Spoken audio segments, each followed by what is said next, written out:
Tsy afaka nanomboka izy mony BACC teto Antsiranana androany fa 20 volana Jona 2024 mitaky ny agnomezana ny vacation tonga 2024 ireo mpampianatra mpitsara izigny. Zay magnano izy misy condition. Ke condition ko tsy navy dia raha fangarevy. Dia hety fanandeha tanosy be, tampanda be, zay keto miala tsiny aminareo. Fa zay zavatra zay tsy atao hoe hanakorotana tsy atao hoe misafidiaka sainareo fa examen ataonareo ho vita azonareo zay nanareo na zahay mety samy setry amin'ny examen raha tsy ahivigny dia tagny amin'ny 17 ny volana May no nanomboka ny fagnadinana ara-panatanjahan-tegna taty amin'ny faritra Diana izay natomboka tao Nosy Be.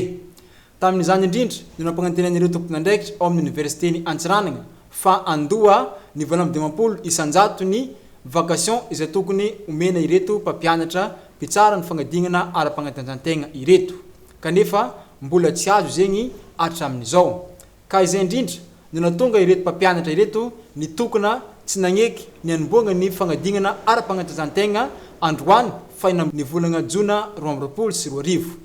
ny tsy fitsinjovana ny mahaologno sy ny fanaovana tsinitsiny ny taranja agny-ara-panatanjahan-tegna no antony zao tsy fanomboany fagnadinana androany izao. Vandivandy fitapitaka no asetran'ireo tompon'andraikitra avy ao amin'ny université-ny Antsiranana izay nilazana izy ireo fa andohan'ny 20 isanjato ny vacation tonga 2022 fa hatramin'izao dia tsy mbola azo izany vacation 20 isanjato izay nampanantenay ny université-ny Antsiranana raha ny fagnazavagna nataony Andriamatoa BACC